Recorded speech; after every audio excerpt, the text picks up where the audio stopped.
Avec l'explosion des prix de l'énergie, voilà une ville qui a eu du flair il y a bien longtemps. Il s'agit de Saint-Léonard-de-Noblat, en Haute-Vienne, qui possède sa propre régie municipale de production et de distribution d'électricité. On va la visiter avec Martial Codéboisse et André Abalo.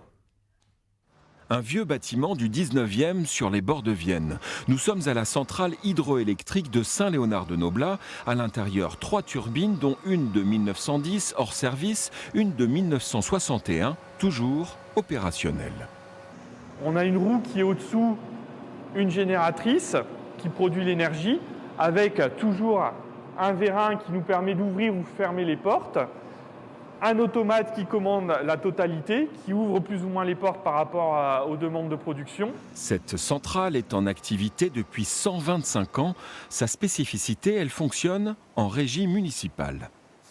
Le conseil municipal de l'époque a décidé d'aménager le moulin de Beaufort et de construire la première ligne électrique pour alimenter la ville de Saint-Léonard en électricité.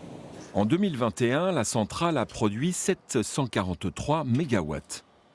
Notre production représente environ 10% des besoins de nos 1500 abonnés.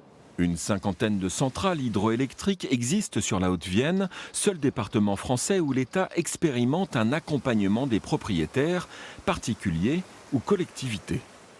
Elles vont me décrire leur site, leur moulin, ce qu'il reste comme équipement, est-ce qu'il reste encore le barrage, le seuil, quelle hauteur de chute ils peuvent estimer entre l'amont et l'aval de leur équipement. S'ensuit une étude de faisabilité pour installer et améliorer les équipements. À Saint-Léonard-de-Noblat, des travaux sont prévus pour augmenter la capacité de production de la centrale de cette régie municipale visionnaire depuis 1898.